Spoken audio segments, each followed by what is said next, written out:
Hi hello ఈరోజు మనము group 2 group 3కి సంబంధించినటువంటి ఒక అప్డేట్ రావడం జరిగింది. కంపల్సరీగా అందరూ చూడండి. ఏమంటే అది గ్రూప్ 2 గ్రూప్ 3 ఉద్యోగాలకు ఒకే పరీక్ష నిర్వహించాలని ఏపీపీఎస్సీని కోరిన ఎమ్మెల్సీలు అన్నమాట. గ్రూప్ 2 గ్రూప్ 3 ఉద్యోగాల భర్తీకి ఒకే పరీక్ష నిర్వహించాలని ముగ్గురు ఎమ్మెల్సీలు ఏపీపీఎస్సీకి విజ్ఞప్తి చేశారనమాట.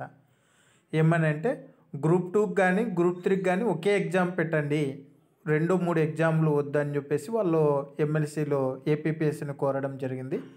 లక్షల మంది అభ్యర్థులు దరఖాస్తు చేస్తున్నందున ప్రస్తుతం ప్రిలిమ్స్ మెయిన్స్ రూపంలో పరీక్షలను కమిషన్ విడివిడిగా నిర్వహిస్తుంది. మౌఖిక పరీక్షలు లేనందున ప్రిలిమ్స్ ద్వారా అర్హులైన వారికి ప్రధాన పరీక్షలు రాసేందుకు అవకాశం ఇస్తోంది. మెయిన్స్లో అర్హత సాధించిన వారిని ఇతర నిబంధనలను అనుసరించి నేరుగా ఉద్యోగాల్లో నియమిస్తున్నారు. 2 పరీక్షల విధానం వల్ల కాలయాపన జరుగుతుందని, ఒకే పరీక్ష ద్వారా నియామకాలు చేపట్టాలని కమిషన్ సభ్యులు కార్యదర్శి పిఎస్ఆర్ ఆంజనేయులుకు ఎమ్మెల్సీ కేఎస్ లక్ష్మణరావు, వెంకటేశ్వరరావు, రామ సూర్యారావు మొదలగు వారు విజ్ఞప్తి చేశారన్నమాట. గ్రూప్ 2 గ్రూప్ 3 ఉద్యోగాలకు సంబంధించినటువంటి ఒకే ఎగ్జామ్ను పెట్టండి.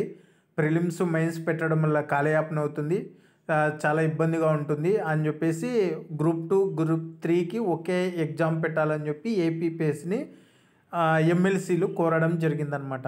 మంచి పరిణామమే. చూద్దాం ఏం జరుగుతుందో. Okay, thank you friends. Please watch, share me, comment చేయండి.